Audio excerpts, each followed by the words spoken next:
Awesome. Okay, so I am Dr. Arienne from EM Pelvic Health here in South Miami, and I am on with Natalie Hatches. She is a sexual wellness expert and hypnotherapist located in Boca. She has a master's in psychology.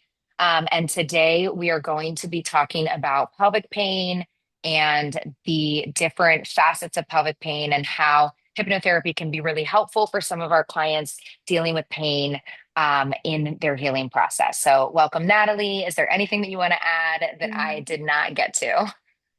Not really. I'm also certified in NLP, which is neuro linguistic programming, which is really important for the healing process and the brain changes and all the fun things. Oh, amazing. Tell me a little bit more about that because I've never heard of NLP. So, It's kind of like they're all kind of intertwined. I work intuitively. So I bring in the psychology, the hypnotherapy, and the NLP. You're from up north, so you can understand this. You can imagine your brain pathways.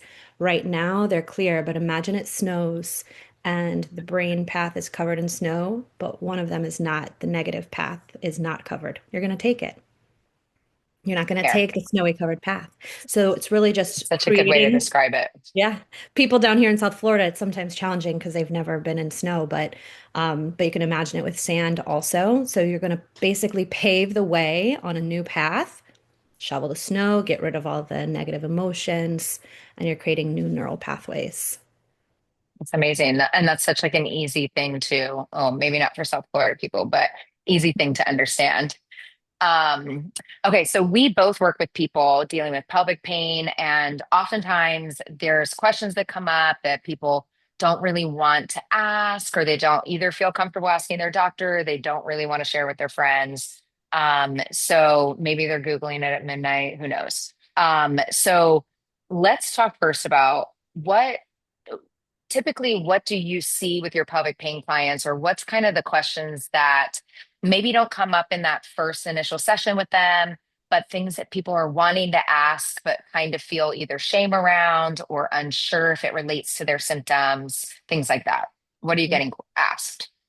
Probably the burning sensation, because they don't necessarily relate it to pelvic pain. They just feel like something's wrong or they're broken. That's the word that a lot of them use. But I would say that or just a feeling of the stabbing. They just really sometimes don't know how to explain what they're feeling, and so it's Mhm. hard to describe it. But Mike, the questions normally come in as with shame, and you can tell they're like cowering down. They don't want to talk. They're talking very quiet. Right. But that's a piece of it, right? I can tell how someone approaches me and how they're talking about it, where the problem lies, and a lot of time that's with shame. Yeah. Yeah, and we see that a lot too. So oftentimes, I've obviously referred clients your way before, because on the PT side of things, we talk a lot about pain science and pain science education and understanding that sometimes there is physical manifestation of symptoms that are not necessarily structural in cause. And that our nervous system plays a big role in that. So we talk a lot about, the really oversensitive alarm system where, the leaf blows against the door and the alarm's going off as opposed to someone actually intruding. And so for us, I think a lot of our struggle with pelvic pain patients is how do we get them to understand that it's not in their head, and also that um, there is a mental, emotional, or social emotional component, because a lot of people don't feel like how they were raised or their upbringing, purity culture, religious beliefs, abuse in childhood, or just language around their pelvis, sexuality, any of that. They don't really feel like it's part of their current problem, because it feels like it was too long ago. So, how do you help people bring that full circle in understanding that that can be impacting their symptoms or driving some of those symptoms, even though they've made it this far? Mhm. So, and I think they also compare themselves to other people in that regards. Like, but my friend was raised in the same way and they don't have an issue with it. Sure. So it's all about perception. My sister and I grew up the same exact household. We were in the same school, taught the same exact things, but perceived them very differently. So we have a different outlook on them. And so if it's somebody that you know that doesn't have an issue, it doesn't mean that they weren't taught the same things. It just means that you perceived them differently. And I think that you mentioned like being in the head. A lot of doctors will say that it's all in your head. And what they mean when they say that, because when you think about it from a subconscious place, is it's in your head because not that you're making it up, but that your subconscious mind, the emotions, the memories, all of those beliefs, that's Hmm. what's creating kind of that monster, and creating that shame and the pain and sending the messages down and creating that tightness Yeah. to me is Yeah, what the tightness. absolutely. Yeah, it's interesting because I think that that language of like it's in your head is so frustrating for people who can feel a very physical symptom. Um, and are just kind of told to live with it. Um, and I know for us, one of the conversations that I have with clients is really around, talking about how when you're angry, your face might turn red, right? Or you're nervous about something. And some people, when they have to get up on stage in front of an audience, they have diarrhea, right? Or they feel like they're going to throw up. Mhm. And so those are very real physical symptoms that are coming from an emotion or a feeling.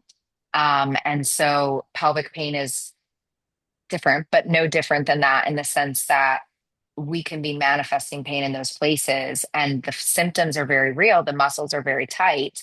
And also some of that is being driven by the nervous system response. Yeah. Um, You can imagine it kind of as a movie being played in the back of your mind, and the movie is telling your body how to respond. If you were to see somebody fall off a bike, it didn't happen to you, but your body's going to react because mhm. your brain has a memory of maybe falling off of a bike or just empathetically thinking, oh my gosh, I've bumped my knee before, or, I fell off a swing before and it hurt, and this is how I experienced it. So it's the same thing, but your brain is playing this movie reel. Yeah. All of this Yeah, information. that's me with scary movies. I Uh-huh. something Nightmare. scary happens and I'm like on the edge of my seat. I need to lock all the doors in the house. Yeah. We got to go. Um, okay. And so let's talk about a couple of different client populations that you see. Because obviously, I know you work with pelvic pain, you work with intimacy, fertility, all of the things. So, as far as men's sexual health, let's talk about male sexual health for a second. What are, the one or two or three most common things that you're seeing with your male clients when it comes to their pelvic pain and or their sexual health? Like, what are their concerns? What are they talking with you about? And for you, like, what is like your big thing? Like, this is what I do typically with my male clients.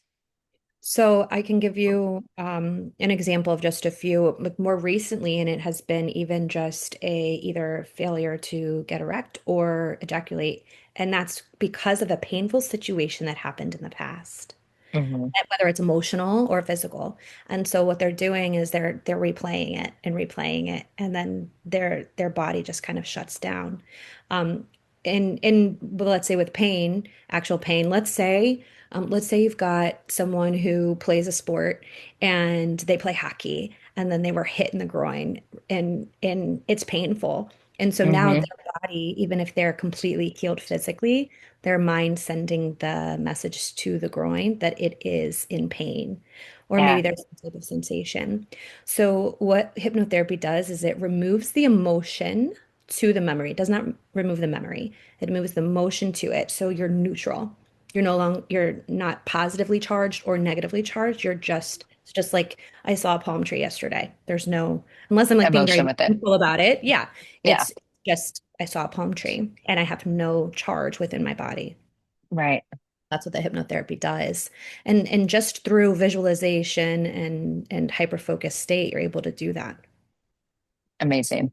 Yeah, that's so true because I think so many people, once there is a painful stimulus, so whether it is pain in the groin or pain in the pelvis, pain in the lower abdomen, anything that may have flared those symptoms previously becomes an apprehensive activity, right? So if I've had pain with sex before, I I want to have sex, but it's painful. So immediately my muscles are on guard because I know it to have been painful previously. And so it kind of creates that vicious cycle where now there's a fear around that activity. I can want consciously to do it, and I want that intimacy with my partner or whatever. But I am afraid that if I am intimate with my partner, this is going to happen. And then I'm right back to square one. And if I've made progress in my pain, now I'm going to be starting all over again. Right. Yeah. As soon as they anticipate the pain shows up. It's Yeah. like you're giving it attention, you're giving it life, it shows up, and then the cycle happens. But Yeah. it could be anything. So the brain is so powerful. It kind of records things like as if you're taking a photograph. So if you Hmm. imagine a day that something painful happened, let's say the sky was like a dark blue and there was a cloud that looked like I don't know, like a gumdrop or something. If you were to see that cloud again, something that resembled the gumdrop, it automatically sends the message that, hey, we're in a state of pain right now because I remember this. Yeah. So it could even be just something random. So a lot of times when people are feeling it and they're like, I don't know why, I did all the work, it's not even the same situation. It's because those little things your brain remembers. Yeah. And Yeah. And what's they're happening. things that are, yeah, they're so tiny that we don't think of them as the memory itself, right? Like we remember the big memory of an experience, but we don't remember all of those little tiny details that our subconscious does. Yeah, it remembers everything. You can imagine it. Well, it depends on your age, but the Encyclopedia Britannica is like imagine all of We that had a whole set of information. those. I'm trying to remember the exact statistic, but it's a lot of Encyclopedia Britannicas in your brain that it has that Hmm. all that information, and it's just it's a lot because you think about from the time you're born and even in utero, you have all these memories and Yeah. all this information and how do you sort through it? Can imagine it like a filing cabinet. You walk into a room, you have filing cabinets, but then you have these files that are just everywhere scattered. And those files are looking for a place to go. And so Right. when someone's experiencing pain, they're experiencing shame, those are all those files that are just they just want to have an answer. They want to understand. Right. Where should I go? Where do I get Yeah. filed? That's amazing. Yeah. So I know you said part of the work that you do is really about creating a neutral experience or like removing the emotion from an experience. How does hypnotherapy actually help someone untangle some of those connections, especially when it's so deeply rooted where they may not consciously recognize the relationship between an experience that they've had or a belief system that they have, and some of their symptoms? Because again, I think a lot of this, especially for our male clients, I don't know about you with like male versus female clients, but I feel like generally speaking, no shade on the men, but I feel like generally speaking, women tend to be a little bit more open to the idea of some of this like subconscious belief system and shame and all of that stuff. Whereas men seem to be a little bit more rigid around it, where it's hard for them to really buy in to the idea that something that wasn't necessarily pelvic related, Right. right? So someone who's maybe experienced the loss of a parent at a young age, or they experienced like a traumatic accident, and it wasn't necessarily like sexual abuse or emotional abuse, right? But I think so many people have trouble really being able to say like, oh, well, this thing happened to me, and even if that thing has nothing to do with my pelvis, and every time that I'm in a similar situation, my symptoms tend to flare. So how do you help your clients kind of untangle or recognize how things that weren't necessarily specifically or directly related to their pain can be impacting their pain? Mhm. It's the beauty of hypnotherapy because one, because I work intuitively, if I believe that's what is going on, but you don't think that, where we attack it all from metaphors and visualization. And so I'm able to give the metaphor without telling them directly that's what's happening. Um, because their subconscious is going to work in their favor. If their subconscious knows this is what my end goal is, their subconscious Hmm. is going to release it. So, for example, a lot of times it's because ego's in the way, right? So we might turn down ego and turn up self-confidence. But like you said, a lot of times the male population is like, no, I have no problem with that. But there's something within them, right? And especially after it happens one time where the ego just comes to play. Hmm. And we have to turn it down. We have to make sure that it's turned down so that the other pieces can also show up. So Right. with the metaphor, because I'm not saying directly, hey, this is what you're doing, and we need to release this, and we need to release that. I might have you visualize clouds or some rocks, and your subconscious is going to put the words or the feelings or the emotions as it has bypassed your conscious mind. So your Sure. conscious, the doubt, the expectation, the fear, we're bypassing that. So they no longer have that coming up as a kind of like a rebuttal. So they're Right. letting the just do the work. Yeah. I like that. Yeah. It Such makes it makes fascinating it. stuff. It's like I like to call it magical, but of course it's not magic. It is very real. Yeah. But of Well, it's course, science-based still. yeah.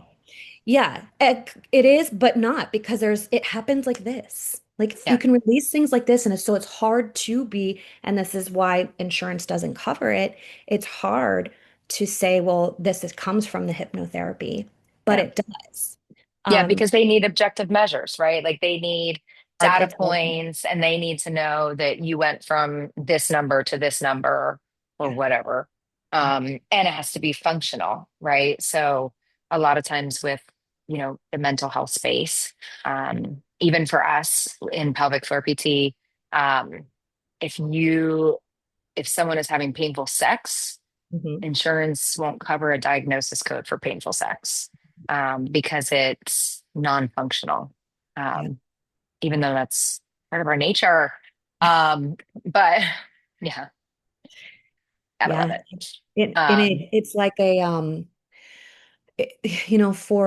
for so many things, it's people want an answer. They want like, hey, I want to know how it works. But the beauty of hypnotherapy is really just being open to the possibility that it will. yeah, yeah, And absolutely. and believing in that because I had a girl, this was years ago, but she came to me, she had been having uh vaginismus for, I don't know, 6 years or something, and she had gone through therapy, like just talk therapy, and nothing against talk therapy, but it wasn't getting to the root because she didn't know what it Yeah. was. And so you can talk all day about it, but what hypnotherapy did differently is she told me about a dream that she had, and it was like a traumatic dream. But she's like, I always have it, but I don't know why, because there was never any abuse in my life that I can remember. So I said, well, let's just treat it as if there was, because the dream could have kind of planted that seed. So Hmm. treated it as if there were some type of abuse, and we went through that, released it, gone. And Wow. one session later, gone. Yeah. Body was holding on to it. Whatever that Right. trauma felt like, she was just holding on to it. Right. Exactly. Mhm. Yeah. So I think for us,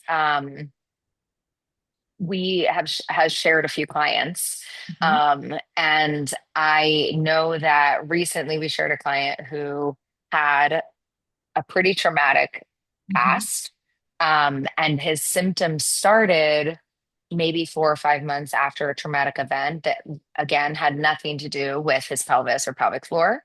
Mhm. And I had been working with him for many, many months. And we had been making improvements, but we kept hitting these plateaus. And for me, it was a lot of just massaging the idea in that, I did feel like some of his flares tended to come in stressful scenarios. And he had mentioned that, loud noises were still very triggering for him.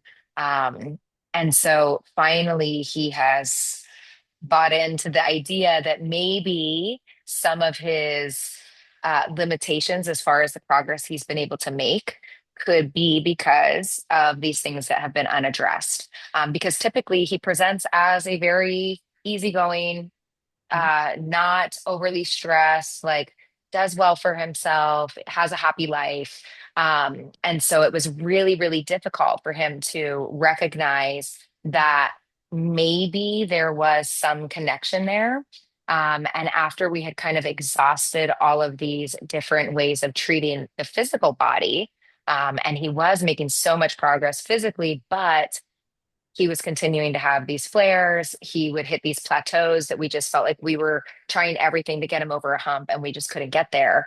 And so I know that he has mentioned that he has been working with you now and he's doing much better. So not that we're like totally in the clear yet, but we're progressing a lot faster now in our sessions because he's been able to work through some of those subconscious triggers, if you will, with you. And it's amazing how quickly it happens, especially when you think about like, oh, I've been dealing with this for 4 years or 2 years or 1 year, and you have this doubt. I have a client yesterday, she says, I just can't believe that it's worked. Like it just feels so weird. Like I don't understand how it's working. She's like, I just feel like it's not real. Yeah, Because it happened so fast. But kudos to you, and your patients are so lucky to have you because you are also intuitive and open to that piece of it. And so it makes a world of difference and it makes you so valuable to them because you are yeah, open to this psychological piece because not yeah. everybody is. Yeah. Well, and you know what? The hard thing is that we as providers have to meet people where they're at, right? And so I can't force my clients to seek Mhm. a nutritionist or to seek out a mental health therapist or to seek out a urologist or a different GYN or any of those things. I can observe and say, like, hey, here's what I see from a clinical standpoint. Here's what we're focusing on from the PT standpoint, within my scope of practice. And this is what I'm also noticing, or this is what you've mentioned to me. And I think that these might be great steps for you to take. Mhm. Um, and then it's on them to say, I'm ready to take that step, or that sounds like a load of crap to me. And I don't And then a care. year later, they finally call.